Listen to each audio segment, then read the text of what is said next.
We've got some fresh new young talent doing some things that I know you haven't heard before. 1, 2, 3, listen. Welcome to Finances, your home for all things financial, investment, money and lifestyle. Hosted and curated by the very talented team of certified financial planners at Burke, Britton Financial Partners. Thank you for coming along. I'm Delta Smith and I'll be joined tonight by my co-presenter and colleague Ben Kemp. We're from the Burke Britton Financial Partners team and we're really pleased to be collaborating with the Loan Market Geelong team. Are also joining us. So we've got Sarah here on tonight's presentation, and the topic is wealth creation, so something that we are all interested in. I'm just going to share my screen and bring up tonight's presentation, so bear with me. So as I said, we'll be chatting about wealth creation tonight and just having a bit of a run through of some strategies that we might look to utilise to generate wealth creation as quickly as possible. So a little bit of housekeeping. You're all on mute at present, and my colleagues will let anyone else who might be in the waiting room in. So if you've got some questions that pop up during the course of our conversation this evening, feel free to pop those in the chat function, or if you'd like to, you can keep them until the end of the session where we do have some time set aside for a Q&A or question and answer session. So for most of you here, you're probably aware of the role that the fantastic loan market team play in ensuring for you that you can finance, a home, investment property, commercial premises, and so on, and the comfort that their expertise as mortgage brokers provides you with. Some of you present this evening may not be as familiar with financial planners and what we do, so we thought it might be worthwhile just providing a quick introduction.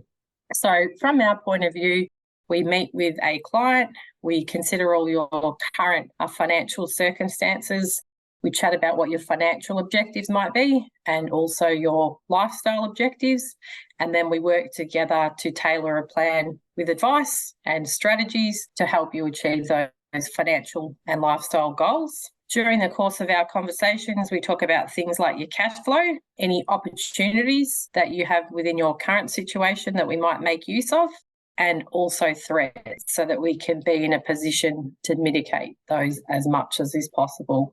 From a process point of view, we have an initial discussion just to ensure that what you need is something that we can deliver.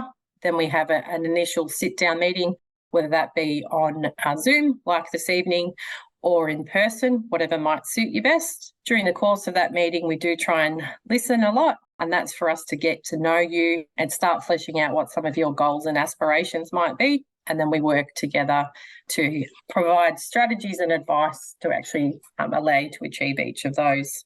I thought maybe a good way to address some of the things that we don't do as financial planners is just to quickly talk about some of the common myths that persist. So the first one that pops up a fair bit is just around needing to have lots of money to see a financial planner. Now, that's not true. We can help most people, most families, and we can add value to their circumstances through the expertise that we can provide in our field. So that's not the case. We can help most people. The second one is one that pops up quite a bit, and that's around whether we lodge tax returns.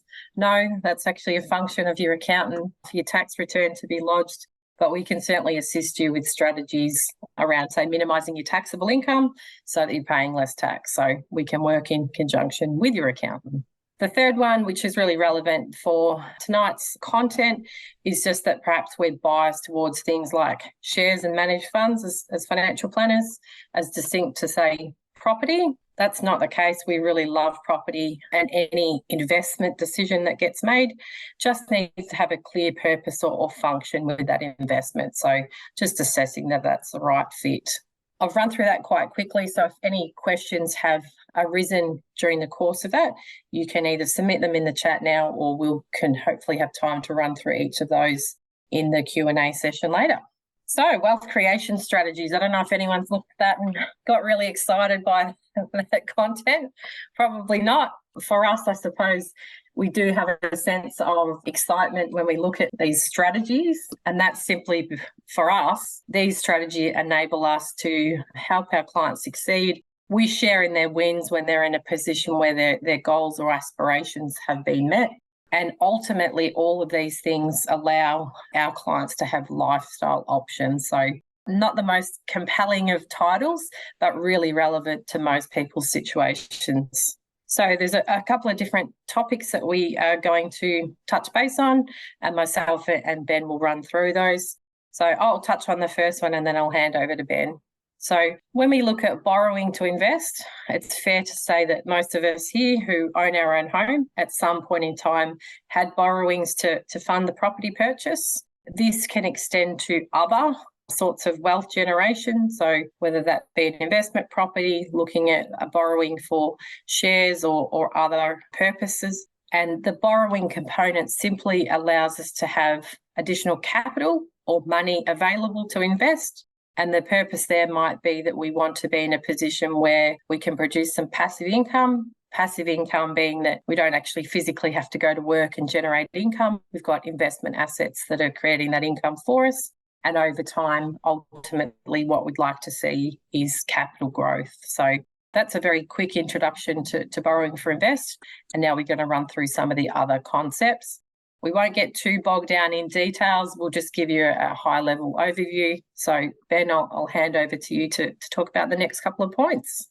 Thanks, Delta, and thanks everyone for jumping on. Debt recycling, we probably could talk about it for a couple of hours, but we'll try and condense that down to a couple of minutes. So in really simple terms, debt recycling is basically turning your bad debt into good debt. And what we mean by that might be a term that people have used before, but it's basically turning your bad debt, which is your non-deductible debt, into deductible debt, and using that strategy to speed up basically the repayment of the loan against your home that you live in really simple terms. So for a lot of people, they've accumulated equity in their home. In recent years, the market's been quite good, or they've paid that loan down. It's basically looking at using that equity to not just sit there and look nice on paper or be comfortable for the bank, but to actually utilize that to create more wealth, more income streams, and ultimately using more debt to speed up the repayment of the initial debt you took on. So sometimes that can feel a little bit counterproductive, but in line with the third point of minimizing tax, if you can have your debt in the right places, the effective interest rate can be far lower,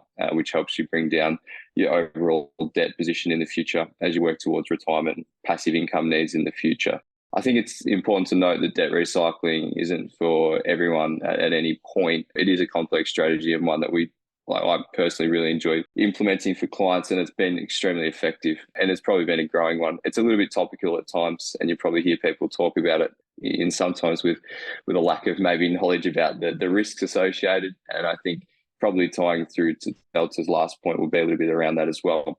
But broadly, sometimes taking on more debt can actually help you get out of debt quicker, which just does feel backwards. I know that does feel backwards, but you've done in the right way with systems and processes around that. Now, I'll only touch on this briefly, but that may be through property, it may be through shares, managed funds, or other options as well. So for us, it's about keeping our options open once we identify that debt recycling is an appropriate strategy for an individual or household, and then looking to implement that and review it quite frequently to make sure it remains appropriate. And ultimately, we're minimizing our tax. That really speeds up that process. And we're going to make sure we continue to hone that in and continue to work with the brokers, such as those guys, the guys at Loan Market, to make sure the rates are tight and the structures are appropriate. So hopefully, again, it's a very, very quick insight into debt recycling, but I think we've got some further content on podcasts and things that we can provide afterwards as well.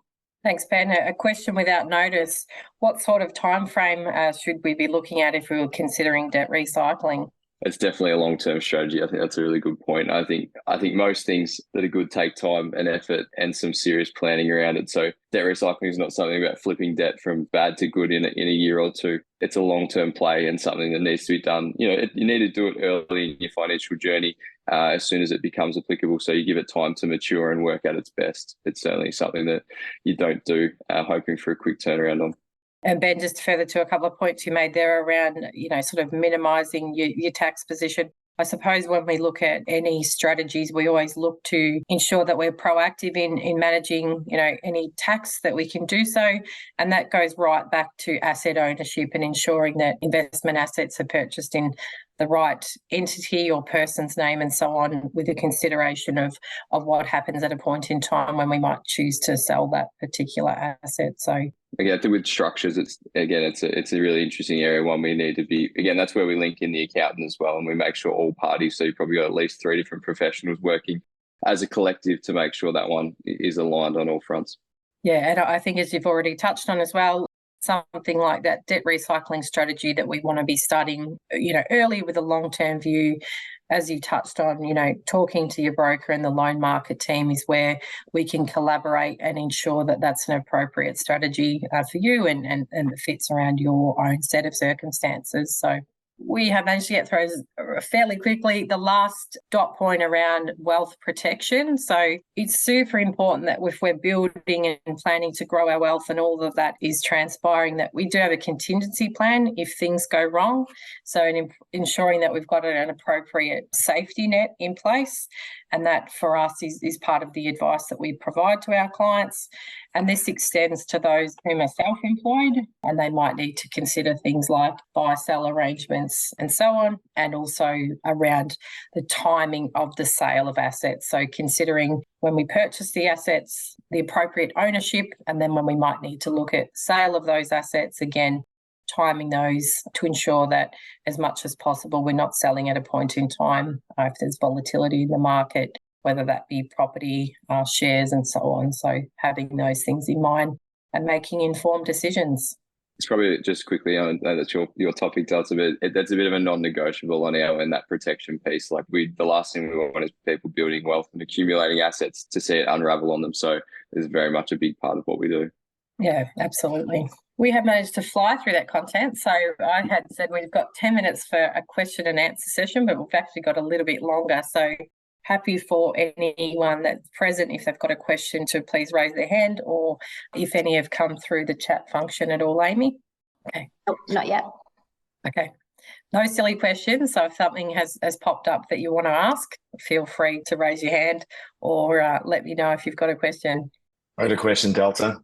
It's probably more of a, so it might be for Ben or even to Sarah around, well, I think it's more of a comment maybe around loans and lending, particularly when it comes to the structure of loans. One of the things that I think is misunderstood by a lot of people when they look at their lending is they're only looking at the rate that they might be able to get from switching from one bank to another. When it comes to things like debt recycling, the structure of someone's debt is critical, and how that debt is structured and what assets that debt is structured against is also very, very important. So I suppose the point, Ben, I don't know whether you want to add to that as well, just how important beyond the rate and the amount that you can borrow, the actual structure of the debt that you have, particularly when you've got multiple assets that you might be using as security, it's pretty important. And having someone that actually knows how to structure debt in the right way to get all the outcomes that you spoke about, Delta, the right tax effectiveness of it, ultimately is pretty important. So you shouldn't skimp on good advice when it comes to structuring your debt.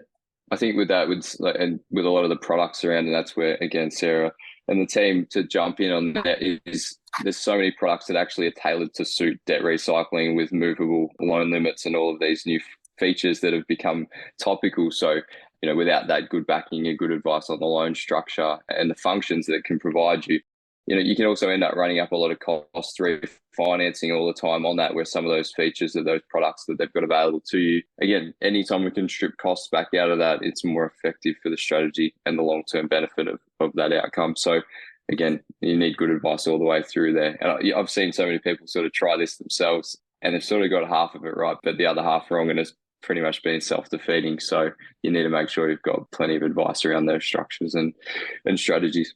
I am just attempting to unmute you at the moment, Sarah, as I feel that you've got something to add there.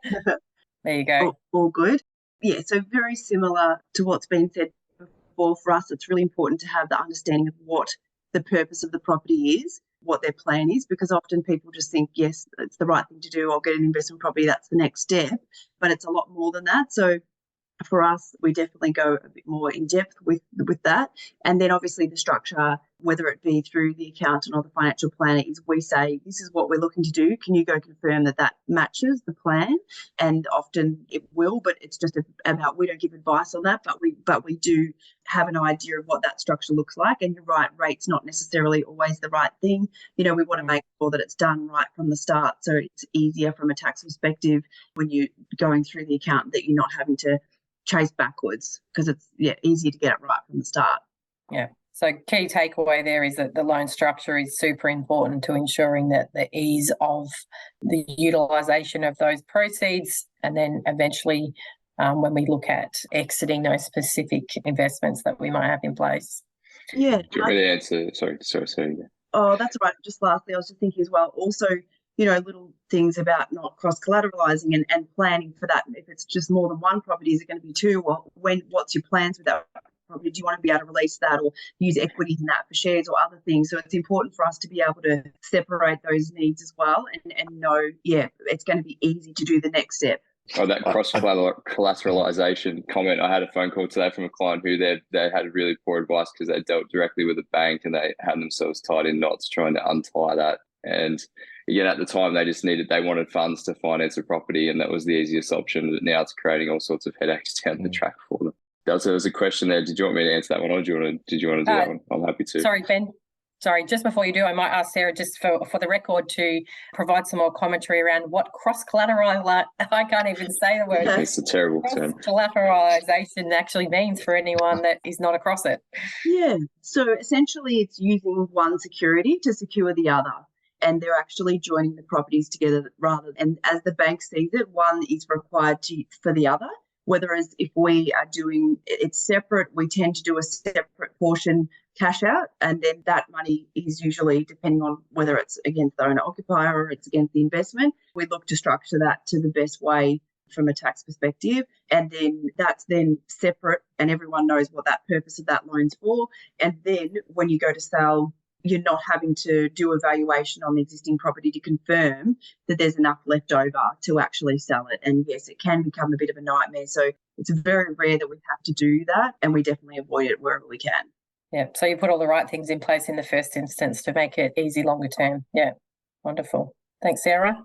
Ben, I don't have visibility of that chat question, so I'm happy. Okay, that's right. It's Michael just asked, what recommendations would you suggest for someone looking to set up an SMSF for wealth generation? So really good question, and probably one we get a lot of. So I think the biggest thing with an SMSF is really just going back to the why initially and working out why that is. So again, that's probably a combination of from a financial planning perspective and an accountant. So working out, why. A lot of people historically have set them up when they probably weren't what they actually were trying to achieve. So they wanted more flexibility, visibility, transparency around their investments, maybe some control on their own end. There's lots of products around that you can do that with without the costs and overheads of a self-managed super fund, and also the burden of the accounting work and also dealing with ASIC on different levels. So again, it probably goes back to the why a fair bit. We certainly have lots of clients with them where it's appropriate. If you're looking at going down the property path, it's inside of super. It's obviously the only way you can do that with direct ownership. And actually only speaking to Sarah, I think yesterday, we were talking about how that marketplace has opened up a lot more, and there are a lot more lenders who are coming back to the SMSF lending market. So I think it's probably going to be a growth area again as we look forward in the next decade. It had really tightened up and closed off. But probably with anything that we look at, no matter what that idea is, we really want to break down the why of that and make sure we're not overcommitting to costs and complexities that can be met with a simpler option. Maybe even just for the interim, we have a lot of clients who the goal is SMSF when scale and other things are aligned, but we've got a few years to go to build to that point where it's ready to tick over and be the best option for them. So I suppose, again, we're probably biased, but get advice, talk to a financial planner, talk to an accountant, probably talk to both. That's probably the key thing there. And then also be thinking of the property side, make sure you talk to your broker. You don't want to set up a fund thinking you can borrow to buy property and find out you can't, because the LVRs and so the borrowing capacities and things inside of an SMSF are much, much different to, just everyday purchase of property for living or investment in your own name. So hopefully that's been helpful. Yeah, just to add to what you've said there, Ben, so that the serviceability aspect of the loan within the self-managed super fund, if the property purchase is to exist there, is really important.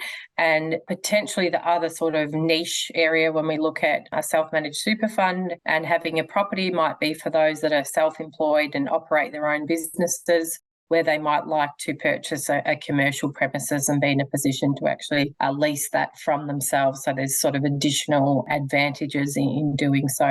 Yeah, if you've got any other specific questions, happy to run through those now and or, discuss them with you in more detail if they're sort of more sensitive in nature. Have we had any other questions? None in the chat, but I had one, and I'm not sure if it's more for Sarah or Delta or Ben. It was just around LMI and when it might be appropriate for someone to have to pay LMI versus it not being worth them going forward with applying for a loan. Great question, Amy. I'll let you cover off on that one, Sarah. Yeah. So, look, there's a lot of opportunity at the moment with LMI waivers, whether it be your employment. So there's lots of that's growing more and more where your employment's able to get an LMI waiver. So that's one thing we look at. We've got first homeowners at the moment, which has got the first homeowner scheme. So that means you can borrow at 95% with the LMI waiver. LMI, for anyone listening, is lender's mortgage insurance. So it's insurance you pay to the bank for the risk of borrowing above 80% of the value of the house. So it can be costly, but it really depends on the individual. So the lender's mortgage insurance is topped on top of the loan, so you are paying it over the life of the loan. So yes, it can be expensive because you're adding it on to the interest. However, sometimes the time that it saves you to build the deposit, to get enough to avoid it, the house prices have gone up in that time and you actually end up just paying more for the property anyway. So it is an individual thing. It depends on your timeline. It depends on what you're doing and what your strategy is for buying the property. But generally, our first instance is to look and say, okay, well, can we find a way to either reduce LMI, which a massive benefit of going through a broker is we've got, 60 plus lenders on our panel. We have choice. We've got to find the happy medium. Is the rate good? Is that lender's mortgage insurance more? What's the loans most suitable? So it is more of an in-depth conversation and it really depends on your plan. But there are, lenders at the moment who are doing 85% with no LMI. So, that's getting closer to the mark. So, yeah, there's lots of opportunity. Again, it will depend on your personal circumstance, but in some cases it can be worth paying for. Okay, good to know. Thank you. There just something you touched on there, employment fields that might enable an LMI waiver. Could you just run through what some of those might be out of interest? Yeah. So medical nurses, certain doctors, you've got veterinarians, physiotherapists, accountants, legal, or pretty much a lot of the legal fields are covered, and each lender will have a different kind of specification, and they are getting broader. So they're adding more and more, but they're kind of your major ones. Even radiologists, there's a big range of them, but essentially it's worth chatting about. Engineers is another one. So yeah, it's fairly broad. So if you think that you're looking at it and you want to chat about it, just get in touch and we can run through the options. Sarah, is that fair to summarise that those employment fields would have tertiary qualifications? Is that correct? Sort of, correct. Yeah. That would have probably been a better summary. No, I was just trying to, in my own mind, assess what the bar or the hurdle was in that respect. Yeah. So it started off as like a professional. You started off as a professional LMI waiver. That's kind of where it started, and it's sort of branched out to more opportunities. But it's if you can do that, 90% is where it sits. 90% LMI waiver, so that's kind of the max that they go to, and it can be in some instances investment properties as well. The other thing quickly. There's not as much of them because there is a scheme, but you can look at doing a parental guarantee or family guarantee, which also waives the need for lender's mortgage insurance. So it's a little bit more complex, a little bit more involved. However, if you're in the situation where you're not a first homeowner or you're not qualifying for one of the schemes, then we can definitely look at that as one of the options. So as long as the serviceability there, that again is another help to get you into the market sooner. Okay. So the key takeaway from that point, Sarah, is speak to a broker. Correct. Yeah, we've got lots of options. So talk to Thank you, Sarah. Have there been any other questions from the audience? We've got about 2 minutes left, so happy to take anything else that might have popped up along the way. No, doesn't look like there are any other questions. So I suppose a couple of questions from me that I'll touch on. If you've got questions from tonight's presentation and you think, I'm not sure where to go from here, we've piqued your interest in respect to some options that you might have in front of you, you can feel free to reach out to either of the teams, so the Burke Britton team or the loan market team. We work together and collaborate to ensure that our clients have the best possible outcome. So ensuring that we're all on the same path with the same plan in mind to enable our clients to achieve their goals. And the final question, I suppose, where can you find more information? So our website has a wealth of information on there, some short videos, and we do have our own podcast series called Fine Answers, and it's got a broad ranging topics, so you can feel free to jump on and have a listen to any of those. Again, if anything in tonight's presentation is relevant for your own situation, friends, family, feel free to reach out to either the Burke, Britton or Loan Market team. You can jump on our website and book a meeting or initial sort of discussion if you would like to do so. And just a plug, remember to follow us on our social media channels. Loan Market Geelong team and Burke Britton team are active on there. So again, thanks very much for joining us this evening. We're just on 30 minutes. So I appreciate everyone at this time of the evening getting together. Thanks, everybody. Thanks, Delta. Thanks, Ben. Thanks, Sarah. We hope you enjoyed today's episode. If you're keen to understand more about how financial advice could benefit you, follow us on Instagram, Facebook and Twitter at Burke Britton FP, or Google Burke Britton Financial Partners. Check out our client reviews, testimonials, and make a time to meet one of our certified financial planners by clicking Book Now on our website. Thanks for listening.